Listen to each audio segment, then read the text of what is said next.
Hi, I'm Matt Schnabel, Diamondback Deputy Managing Editor, here with Terps football beat writer Daniel Gallen and Terps football columnist Aaron Kasinitz. The Terps returned to action after a bye week by hosting Syracuse on Saturday. Terps quarterback C.J. Brown will return from his trunk injury. How do you think that'll affect the offense, Daniel? CJ's return will really open up the offense, and he's a dual threat. He can make plays with his feet and through the air. He has a complement of weapons, as Laverne Jacobs had the breakout game against Clemson 2 weeks ago. So I think that we can see some of the same offensive returns that we saw earlier in the year during the 4-game win streak to open the year.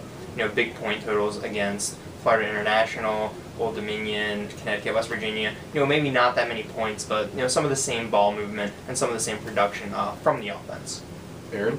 Yeah, as Daniel mentioned, there's a lot of tangible things that C.J. Brown brings, but even beyond that, there's some intangibles like his leadership and the stability that he brings to the offense. Just having that calm presence in the huddle, the guy that you know is the quarterback, you know is the leader, I think that'll really help the Terps offense settle in, and it'll help a lot of the young players, the backups forced into the action, to play well, and as Daniel said, maybe they can return to form that they had early in the season. What do you think will be the keys for the Terps to beating Syracuse? I think the offensive line is going to be the key. After Mike Medeiros left the program and the team last week, Moisey LaRose steps up to that left tackle spot. It'll be the second straight year that the Terps are starting a true freshman at left tackle, protecting the quarterback's blind side down the stretch of the season. LaRose is a young guy, 19 years old, a big kid from Wild Lake.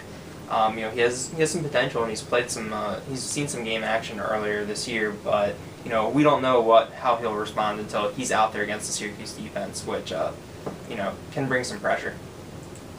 I'm going to say the linebackers are going to be the key to beating the Orange this week.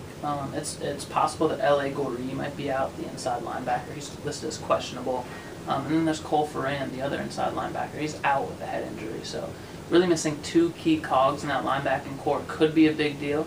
But I think we'll see some of the younger guys, Abner Logan and even Sean Petty, who Terps fans know from playing quarterback last year.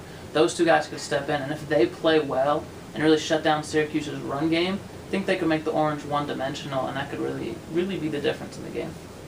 All right, we know what the Terps have to do, but what are your predictions for the game?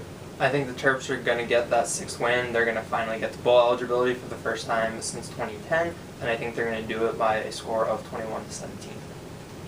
Got the Terps too. You know that it's going to be a blackout at Bird, and they're wearing the black edition of the Maryland Pride jersey. So I think there's going to be a lot of good stuff, good vibes going on in the building in Bird Stadium. So the Terps will win it 27-21, and as Daniel said, they'll be bowl eligible. All right, thanks for watching, and feel free to follow Aaron and Daniel on Twitter for game updates.